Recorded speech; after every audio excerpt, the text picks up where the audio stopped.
నువ్వు అడిగిన ప్రశ్న నాకు అర్థం కాలే. సోషల్ మీడియా వేదికగా ఒక లెటర్ సర్క్యులేట్ అవుతుంది అన్నావు. ఏం లెటరు? నేను చూడలేదు, మీరు చెప్తే దానికి మనం చెప్పగలుగుతాం. ఏం లెటరు?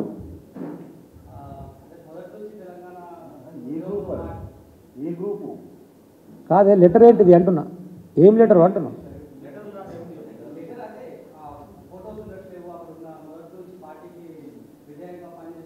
ఎవరెవరు మొదటి నుంచి చెప్పు, నువ్వు చెప్పే, నాకు తెలియదు, చెప్పు నువ్వు ఎవరెవరు మొదటి నుంచి. నేను చూడలే నిజంగా, నువ్వు చెప్తే చెప్తా. వాళ్ళందరూ ఎప్పుడు వచ్చి సభ్యత్వాలు ఉంటే అది తీసుకురామని చెప్పు. అట్లా కాదు, నేనేమంటున్నా అంటే సభ్యత్వం అట్లా ఒక్క నిమిషం బ్రదర్, సభ్యత్వాలు అందరూ షిటిల్ పట్టుకోరమ్మని చెప్పాలి. మొదటి నుంచి చూడు, వెనక నుంచి చూడు గది ఉంటుందా బ్రదర్? నాకు అర్థం కాదు. పార్టీలో పనిచేయాలి, ముందు నిలబడాలి, కొట్లాడాలి, తనలాడాలి, పార్టీ జెండా పట్టుకొని ముందుకు పోవాలి. అంతేగా నా పూట పెట్టలేదు, నీ పూట పెట్టలేదు అంటే వాడు పనికిరాడు అన్నారు. అటు అడిగి వెంటనే ఇప్పుడు కూడా ఒక కారణం చూపించారు అంటే పని చేతగానలు చెప్పేటువంటి మాటలు. పని చేయాలి కదా. మరి నీ ఒక్కరికే వచ్చింది, మా దృష్టికి ఓన్ దృష్టికి రాలేదు. నువ్వు వాళ్ళ గ్రూప్లో ఉన్నట్టు అయితే ఏ పేపర్లు వచ్చింది అంటే మా జిల్లాకు ఒకదానికి సపరేట్ పేపర్ ఉంది అయితే ఉమ్మడి నల్గొండ జిల్లాకు. మీరేమంటారు స్వామి గారు?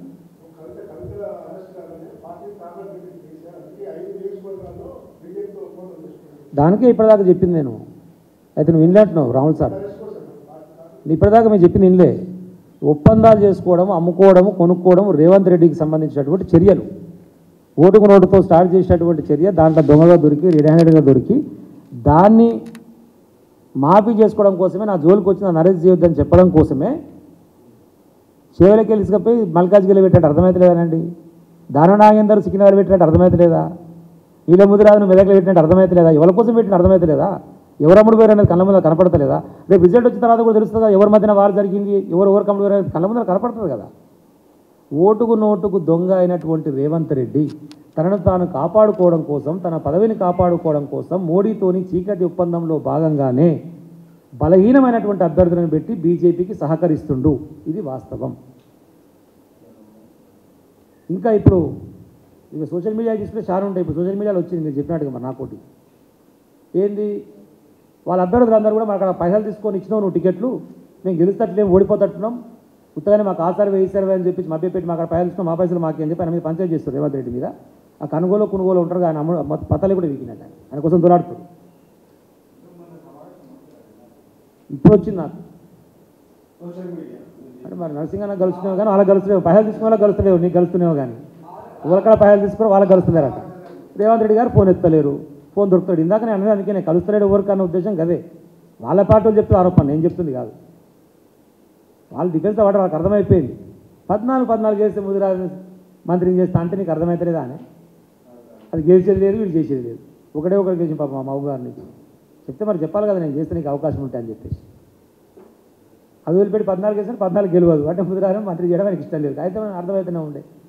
బట్ అమ్ముడు పోయినటువంటి నేపథ్యము రేవంత్ రెడ్డి గారికి మాత్రమే ఉంది. మేము కొట్లాడుతూనే ఉంటాం, జైలునే ఉంటాం, ఇంకా చేసేదే ఉంది. అందరూ కూడానే ఉండే జైల్లో కొట్లాడుతూనే ఉంటాం, ఫైట్ చేస్తూనే ఉంటాం లీగల్గా. సో దాంట్లో ములాఖాత్ ఏదే ఉంది. ములాఖాత్ ఏదంటే ముందే అవుతారు కదా, జైలు పోకుంటే అవుతారు కదా. ములాఖాత్ ఏదంటే ముందు మాడుకుంటారు కదా. ఈ భారతదేశంలో మోడీతో ఢీకొని కొట్లాడుతున్న ఏకైక వ్యక్తి కేసీఆర్ గారు, గుర్తుపెట్టుకోండి. మంత్రులు కాదు అందరి మీద. మీకు అసలు విషయం చెప్తా పాటు 4 లక్షల సిమ్ కార్డులు మార్చింది రేవంత్ రెడ్డి, మీరు రాసుకోరు. ఎప్పుడు పిసిసి అధ్యక్షుడిగా 4 లక్షల సిమ్ కార్డు, దానికి ఒక వ్యవస్థ ఉంటుంది. రూమ్ పెద్ద దొంగ బ్లాక్ బెయిల్ మీకు అర్థమైతలేదు.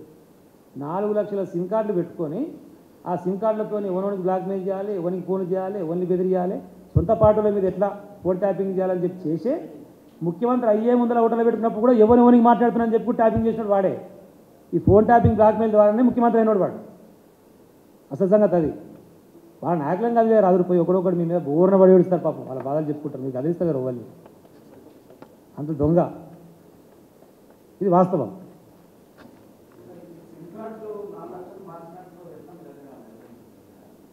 మీరే సేకరించాలి, అది మీరే సేకరించి టీవీలో చూపించాలి.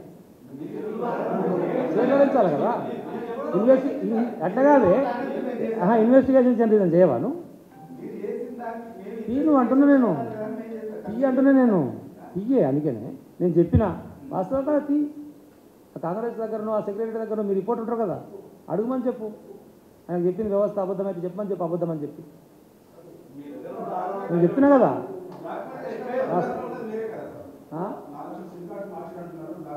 వాళ్ళ పాటను చూస్తున్నాం. మాకేస్తామా కంప్లైంట్ రావాలి కదా. అధికారులు ఉంటే మా కంప్లైంట్ రావద్దా? అంటే ఇక్కడ కూర్చొని ఉత్తగానే ఎవరి పడితే చర్యలు తీసుకుంటారా? ఈ మోడీ లెక్క లంగదందాలు, అక్రమ కేసులు, అన్యాయంగా చేసి ఇంకోళ్ళని బెదిరించడం మాకు రాదు. కంప్లైంట్ రావాలి కదా. వాళ్ళ పార్టీలు ఇప్పుడు చెప్తున్న మాట నేను మీకు చెప్తున్నా. నేను చెప్తున్న మాట కాదు, మళ్ళీ చెప్తాను స్పష్టంగా. ఇప్పుడు నేను ఆరోపించిన ఆరోపణ వాళ్ళ పార్టీ అతను ఆరోపించిందే, మళ్ళీ నేను మీకు మళ్ళీ చెప్తున్నా. నా సొంత ఆరోపణ కాదు.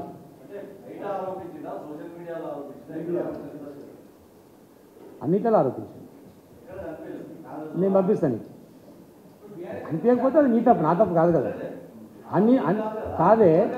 ఇప్పుడు ఆయన ఒకటి అడిగిండు, అది నాకు కనిపించలే అని చెప్పిన. ఇప్పుడు నీకు కనిపించలే అన్నావు కదా, నీకు ఇస్తాను నేను. అట్లా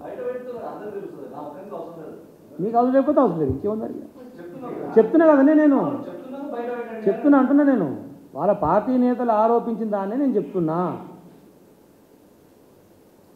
నీకు కావాలంటే పంపిస్తాను, అయిపోయాయి. ఇక అందరి గురించి ఎందుకు, నువ్వు అడిగినా నీకు పంపిస్తానా కదా. ఇక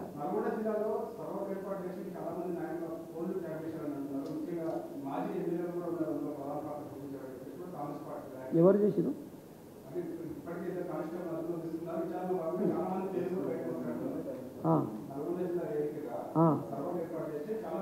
ఎవరు చేసిరు? ఎవరు? అవును, మేము అధికారం ఉన్నాం కానీ ఎవరు చేసిరు అంటున్నా. అంటే మేము అధికారం ఉన్నప్పుడు చేస్తున్నారు కదా, వాళ్ళు ఇప్పుడు చర్యలు తీసుకుంటారు కదా, బయటకు వస్తుంది కదా ఎవరు చేసిరు. నీకు లాజిక్ అర్థమైతే లేదు. ఇప్పుడు చర్యలు అయితే తీసుకురు కదా కానిస్టేబుల్ మీద, దాని కంటిన్యూషన్లో ఎవరున్నారో తీయండి.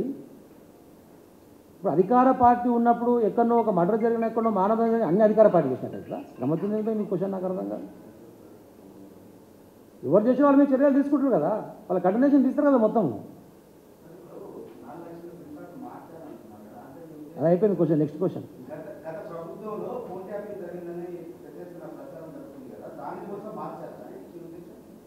కాదు కాదు కాదు కాదు కాదు మీకు అర్థం కాలేదు.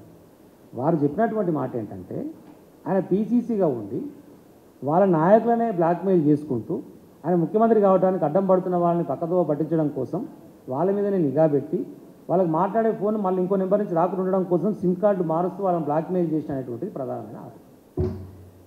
ఓకేనా? ధన్యవాదాలు.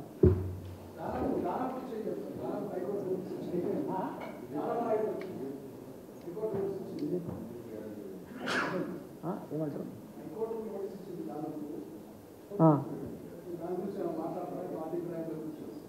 ఇక వాళ్ళు చెప్పింది కదా, మన కాంగ్రెస్ ఆయన పార్టీ ప్రయాణించలోనే పక్కన కూర్చోబెట్టుకొని 10th షెడ్యూల్ని మారుస్తాం, పార్టీ ప్రయాణింపు కాగానే ఆటోమేటిక్గా వాళ్ళు సభ్యత పోతాడు చేస్తామని చెప్పేసి దయాలు వేదాలు వల్లించినట్టుగా చెప్పారు. దానికోసం మేము ఫైట్ చేస్తున్నాం. స్పీకర్ కంప్లైంట్ ఇచ్చినాం, కోర్టులు వేసినాం. లెటర్ సి ఏమైందని.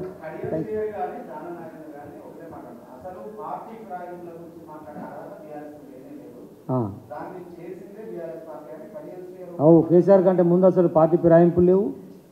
కేసీఆర్ వచ్చి బీఆర్ఎస్ పార్టీ లేకపోతే టీఆర్ఎస్ పార్టీ పెట్టి తెలంగాణ ఉద్యమం స్టార్ట్ అయినాక అయినా అది మాట్లాడేది తలకాయ ఉండాలి, సిగ్గుండాలి కదా. సీఆర్ అంటుంది బుద్ధుని మాట్లాడుతున్నా, బుద్ధి లేక మాట్లాడుతున్నారు. వాళ్ళ జీవితం అంతా ఫిరాయింపునే. ఏం తక్కువైంది ఆయనకు నాకు అర్థం కాదు. మళ్ళీ ఇంకా ఆయన కేసీఆర్ గురించి మాట్లాడేంత కథన ఆయన సకథనాన్ని ఎవరో అగ్లో పెట్టుకొని మాట్లాడాలి కదా. కేసీఆర్ గారి కంటే ముందు ఫిరాయింపులు లేవా? తెలంగాణ ఉద్యమానికి ద్రోహం చేస్తున్న ఎన్ని కూడా జరిగిన చూడలేదా మీరు? అంతా లైవ్ విట్నెసే కదా. కేసీఆర్ గారు వచ్చినాకనే ఫిరాయింపులు పెట్టినట్టు నీకు కారణం ఏంటి అంటున్నా. ఆరు రమేష్ని ఇలా కొడుతుంది, పార్టీకి వెళ్ళి పసునూరు దాకా ఇలా కొడుతుంది. సిట్టింగ్ ఎమ్మెల్యేగా ఉన్నాయని కాదని నీకు టికెట్ ఇచ్చింది, నీ బిడ్డకి టికెట్ అంటే బిడ్డకి టికెట్ ఇచ్చింది. ఇంకేం చేస్తుందండి పార్టీ? కావాల్సిన ముళ్ళే మూటో తీసుకొని పోతుంది ముందే, 3 రోజుల ముందే.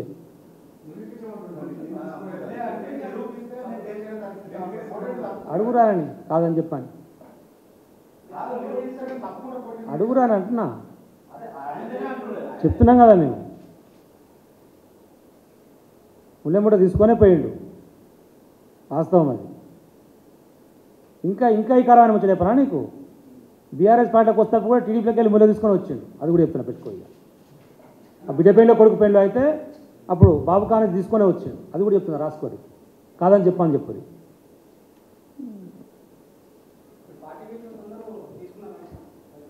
ఏమంటారు?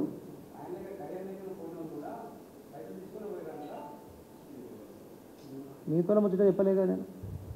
కడియం మీద నీకు ఎక్కువ ప్రేమ ఉంది ఎందుకు నాకు అర్థమవుతుంది. Thank you.